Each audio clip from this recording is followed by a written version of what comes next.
Bismillahirrahmanirrahim. Satu dari online ya kan, yang lagi ngetren katanya nih Gus. Jadi sekarang ada katanya haya ala jihad. Oh, provokator ya. Nah, ini pertanyaannya dari Mas Faris Sidoarjo. Bagaimana kriteria batasan sehingga dikatakan pemberontak pada pemerintah yang sah atau buhot? Dan kemudian bagaimana menyikapi kejadian yang lagi ngetren viral tentang adzan ajakan jihad? Apakah itu ada tuntutan dari Nabi atau tidak, atau termasuk bid'ah? Oh. Nah, berat. Enggak, biasa aja kan. Enggak, ini kalau notaris bakas ini aneh. Pertanyaan umum ini. Enggak, sebetulnya semua orang tahu kok apa adzan itu ya dengan kalimah-kalimah yang sudah seperti itu riwayatnya dari Rasulullah Shallallahu Alaihi Wasallam. Dan kita masalah jihad juga ngerti lah. Dulu bangsa kita ini dijajah Belanda ya mereka otomatis jihad. Dulu Mbah Hasyim ya bikin resolusi jihad. Semua itu kan muqtadul hal sesuai konteks. Nah, kalau dalam keadaan damai juga orang nggak suka jihad ya karena ya saya pernah baca di beberapa kitab. Kewajiban jihad itu penting. Andai kan dulu tidak diwajibkan jihad ketika kita dijajah Belanda sama Jepang, itu juga bingung. Andai kan Islam tidak punya ajaran apa? Jihad itu. Tapi ketika hukum itu berdasar muqtadul hal, maka hukum itu menjadi gugur ketika muqtadul hal itu tidak ada. Jadi tanggapi saja secara ilmiah. Jadi kita juga kebingungan. Andai kan dulu nggak ada bab jihad di fikih itu ketika kita dijajah apa? Belanda. Coba ketika kita dijajah Belanda, dijajah Jepang, untuk ajarannya mau kasih sayang tok. Monggo. Pak, monggo pendet mau. Belanda kan dulu gak ada ajaran jihad kan ketika Belanda jajah di Tegal di mana? Monggo pendet mau. Kan ajarannya wong tua aku dhisik kan ngalah. Ikhlas. Tapi barokahnya ada apa? Ajaran apa? Jihad. Kita bisa melawan Belanda dan merasa jihad fisabilillah. Tapi di mana-mana jihad itu ya ada konteksnya. Nah dulu kenapa Rasulullah tegas ya karena memang harus tegas. Rasulullah jelas benarnya, musuhnya jelas salahnya. Di zaman akhir itu tidak segampang itu. Jadi ini nggak usah jadi jawaban yang perlu dibentur-benturkan, biasa aja, normal saja. Saya dengan Mas Imam ini ya karena dia tamu tak hormati gitu. Nah kalau mulai ganggu waktu saya tidak saya hormati lagi kan nggak ada. Jadi ya sudah normal saja. Makanya ini dilatih lah, ngadepi fenomena apa saja itu dihadapi secara normal saja karena agama ini menyediakan apa? Semuanya. Termasuk menurut saya kita harus berjuang supaya tradisi kita superior karena kita pejabat, kita tokoh, terus nganggap desa-desa terbelakang objek itu jangan.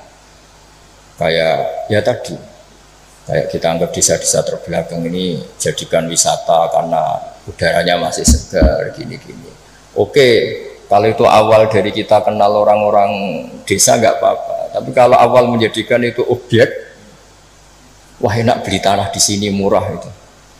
Wah enak nikah di sini murah. Gitu. Paling dipakani sak ini wis gelem. Itu kan terus. Jadi intinya itu ya seperti itulah. Saya mohon semohon-mohonnya agama ini datang dengan nggak suka naman, nggak suka adu-adu. Jadi yang tukang adu-adu ya harus tobat, itu ancamannya berat. Termasuk adu-adu itu yang menyampaikan kalam ini, omongan ini untuk benturkan ini, sudahlah. Kamu bayangkan ketemu Allah itu berani tanggung jawab apa enggak? Kita semua maksudnya.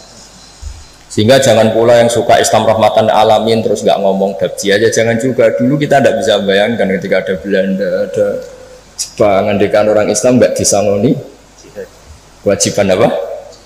Ya, tapi semua itu ya ada muqtadul halnya, ada konteksnya, terus ada ya ini normal saja. Jadi sebetulnya nggak perlu dijawab karena ini urusan notaris, tapi ini hukum normal buat tidak ada. Jadi kalau yang menentang saya tentang semua kitab yang ada di fikih itu memang ya jawabannya seperti itu. Yang jelas itu ya sudah ya. Kita ingin rohama bainahum, ingin saling mencintai, saling melengkapi, saling menghormati, dan semua kita doakan apa humahdina fiman itu sampai apa dan seterusnya. Dan selalu guru-guru kita, Mbah Mun, bapak saya itu kalau setiap ketemu orang, ketemu kelompok tertentu itu mesti doanya Allahumma alif baina qulubina wa aslih dzata bainina, supaya kita itu baik-baik saja. Karena menyatukan hati itu ya tidak gampang. Rasulullah yang kekasihnya saja dingendikani pangeran, aku sendiri Muhammad yang menyatukan hati antara Aus dan Khazraj. Lau anfaqta ma fil ardi jami'an ma allafta baina qulubihim walakinnallaha allafa bainahum. Jadi kalau ingin Indonesia damai, semua wali maupun tidak wali, apalagi yang jabatnya harus berdoa. Yang bisa mendamaikan itu hanya kersane Allah. Kita tidak bisa. Bupati, wakil bupati, rata-rata ya seangkatan, bariku ya taruh. Itu sudah sunnatullah. Jadi artinya makanya diantara sifatnya Nabi di beberapa kitab dulu itu apa? Mengumpulkan api dan salju. Ketika Ka'bul Akhbar dan banyak peneliti Taurat itu ngerti Nabi punya sahabat yang bernama Abu Bakar yang dingin sekali, dan punya sahabat Umar, itu yang dimaksud. Jadi mengelola hatinya orang itu. Apalagi ngelola 2 istri atau 3 istri dari zaman itu. Itu susahnya. Ilmu tersendiri. Iya itu kan, ya ilmunya dapat. Jadi saya mohon sekali lah bahwa kita harus sering berdoa, Allahumma alif baina qulubina wa aslih dzata bainina. Dan kita disatukan oleh Indonesia. Semuanya anak bangsa harus kita hormati. Kita harus ingin Indonesia ini baik, lebih baik. Karena PR kita ini banyak sekali. Jangan dihabiskan untuk hal-hal yang ya, jadi saya mohon sekali. Jadi ya sudah seperti itulah, gak usah ini bukan jawaban saya, jawaban nurani seluruh bangsa Indonesia, seluruh bangsa dunia. Itu kan ya normal, ini kan sudah sebenarnya nggak perlu dijawab, sudah normal sekali. Memang ada saja.